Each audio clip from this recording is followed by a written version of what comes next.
Recipe শবে বরাত special ছোলার ডালের হালুয়া। কিভাবে কম সময়ে বাড়িতে এই হালুয়াটা আপনারা বানাবেন সেই রেসিপিটা আপনাদের সাথে শেয়ার করব। পুরো ভিডিওটা দেখবেন, স্কিপ করবেন না।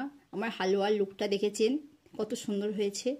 হয়ে যাওয়ার পর এটাকে আমি পিস করব। ভিডিওটা যদি ভালো লাগে লাইক, কমেন্ট, শেয়ার, সাবস্ক্রাইব করবেন। কে বানিয়ে খাওয়াবেন রেসিপিটা জানার জন্য আগ্রহ থাকবে। পুরো ভিডিওটা দেখুন, আর ভালো লাগলে লাইক, কমেন্ট, শেয়ার, সাবস্ক্রাইব করবেন। ভিডিওটা সবাইকে শেয়ার করে দেবেন। সামনে শবে বরাত। আমি এখানে 400 গ্রাম ছোলার ডাল নিয়েছি। ডালটাকে আমি আগে পরিষ্কার করে ধুয়ে নেব। ডালটাকে আমি পরিষ্কার করে ধুয়ে নিয়েছি।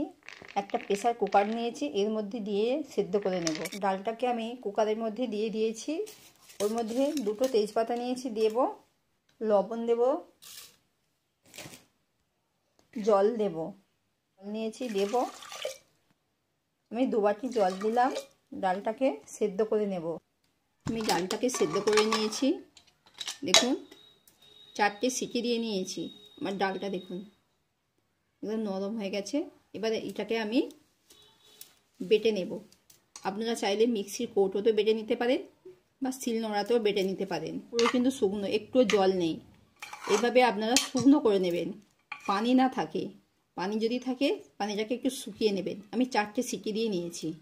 দেখুন আমি ডালটাকে পেস্ট করে নিয়েছি। দেখুন কত সুন্দর হয়েছে, ঝুরঝুরে। একটা কড়া বসিয়ে দিয়েছি। আমি সাদা তেল দিলাম।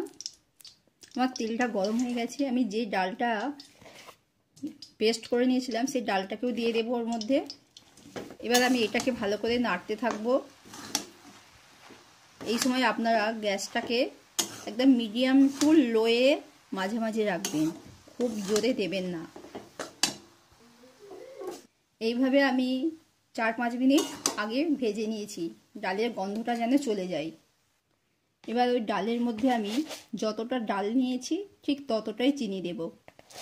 মিষ্টিটা আপনারা আপনাদের স্বাদ মতো দিতে পারেন। কেউ বেশি খেতে চাইলে বেশি দেবেন, কম খেতে চাইলে কম দেবেন। আমি যতটা ডাল নিয়েছি ঠিক ততটাই চিনি দিয়েছি। এবার চিনিটা দিয়ে ভালো করে নাড়তে থাকবো। নাড়তে নাড়তে দেখবেন চিনিটা সম্পূর্ণ গলে গেছে। এভাবে উল্টে পাল্টে অনবরত নাড়তে হবে। নাড়া বন্ধ করলে নিচে বসে যাবে। আস্তে আস্তে দেখবেন চিনিটা একদম গলে গেছে। দেখুন নাড়তে নাড়তে আমার চিনিটা প্রায় 70% চিনিটা গলে গেছে। আমি এখানে কিছুটা ডালডা নিয়েছি। এই হালুয়ার মধ্যে ডালডাটা দেওয়ার চেষ্টা করবেন। এই ডালডাটা দিলে খুব সুন্দর একটা স্বাদ আসে। আমি এখানে একটু কম 100 গ্রাম ডালডা নিয়েছি। এটাকে দিয়ে দিলাম। আবারও নাড়তে থাকবো। এটা শুধু অনবরত নাড়তে হবে। আপনারা চাইলে এটা পুরোটাই ডালডা দিয়েও করতে পারেন, পুরোটা ঘি দিয়েও করতে পারেন। আমি কিছুটা তেল দিলাম, বেশি ডালডা দিই না, বাড়িতে বাচ্চা আছে। আর ভিডিওটা যদি আপনাদের ভালো লাগে লাইক, কমেন্ট, শেয়ার, সাবস্ক্রাইব করবেন। যে সকল নতুন বন্ধুরা আমার চ্যানেলে এসেছেন প্লিজ একটা সাবস্ক্রাইব করে দেবেন। ভিডিওটা সবাইকে শেয়ার করে দেবেন। দেখবেন আমার মতো এইভাবে একবার বানিয়ে দেখবেন। খেতে যে এত ভালো লাগে আপনারা না খেলে বুঝতেই পারবেন না। একবার যদি বানিয়ে খান তো বারবার আপনাকে বানাতে হবে, না খেলে আপনি বুঝতেই পারবেন না। এতটা আমি গ্যারেন্টি দিয়ে বলছি। দেখুন আমার কত সুন্দর কালার এসেছে। দেখুন নাড়তে নাড়তে এইভাবে আপনাদের কালারটা এইভাবে চেঞ্জ হয়ে যাবে। আপনারা যত ভালো করে নাড়বেন দেখবেন এই হালুয়াটা যাকে একবার খাওয়াবেন সেই রেসিপিটা তো আপনার কাছে জানতেই চাইবে, আর বারবার আপনাকে রিকোয়েস্ট করবে যে এইভাবে আপনাকে বানিয়ে দিতে। সম্পূর্ণ চিনিটা আমার গলে গেছে।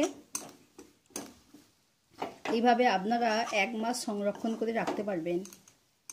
বাইরে টেম্পারেচারে রেখে দেবেন, কিচ্ছু হবে না। আর ফ্রিজে রাখলে তো কথাই নেই, আপনি যতদিন রাখতে পারবেন। এইভাবে আমি হালুয়া বানিয়ে 1 মাস পর্যন্ত রাখি।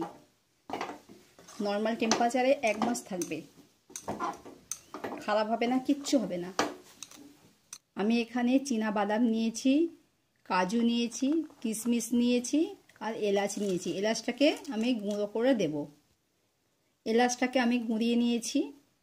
এবার মশলাটাকে ওর মধ্যে দিয়ে দেব। আমি আবারও ভালো করে নাড়তে থাকবো। আপনাদেরকে অনবরত নেড়ে যেতে হবে।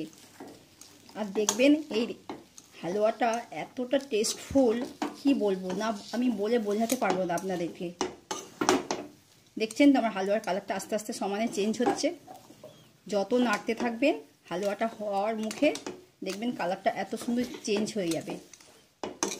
আমি ওর মধ্যে ঘি দেব, দেখুন ঘি দিলাম, আপনারা চাইলে আরও একটু দিতে পারেন। আমি ঘিটা দিয়েছি, আবারও অনবরত নাড়তে থাকবো। এভাবে কিন্তু অনবরত নাড়বেন, যখনই নাড়া বন্ধ করে দেবেন কিন্তু নিচে বসে যাবে, হালুয়াটা খেতে ভালো লাগবে না। আমার হালুয়াটা দেখতে কত সুন্দর হয়েছে দেখুন। সামনে সবে বরাত এইভাবে একবার বানিয়ে নেবেন।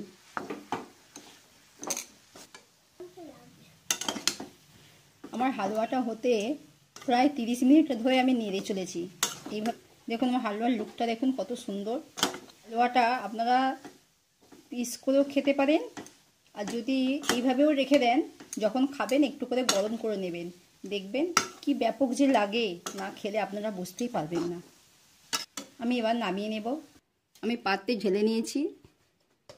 প্রথমে আমি পাত্রটায় ঘি মাখিয়ে নিয়েছিলাম, এবার হালুয়াটা দিয়ে দিয়েছি।